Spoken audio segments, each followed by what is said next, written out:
میرے نبی پاک علیہ السلام نے فرمایا قیامت کے دن ایک آدمی کے لیے جنت کا دروازہ کھولا جائے گا، وہ دوڑتا ہوا جنت کی طرف جائے گا، جب دروازے کے قریب پہنچے گا تو دروازہ بند کر دیا جائے گا، وہ پھر آئے گا، پھر دوڑے گا، پھر جنت کے قریب جائے گا، پھر وہ دروازہ بند ہو جائے گا، پھر مایوس ہو کے آئے گا، پھر کہا جائے گا واپس آ، کھل گیا دروازہ، کئی بار آئے گا، کئی بار جائے گا، روئے گا، تڑپے گا، پریشان ہوگا، فرشتے سے کہے گا یہ میرے ساتھ کیا ہو رہا ہے؟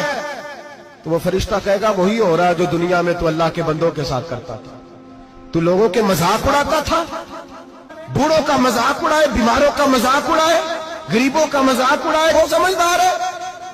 میرے نبی کریم علیہ السلام نے فرمایا رب کریم کے فرشتے کہیں گے تو بندوں کے ساتھ ایسا کرتا تھا، آج تیرے ساتھ ایسا ہوگا۔ اب میرے بھائیوں بہت زیادہ نہیں کرتے لوگ آج مذاق؟ بڑا ظلم نہیں کرتے؟ تکلیف نہیں دیتے؟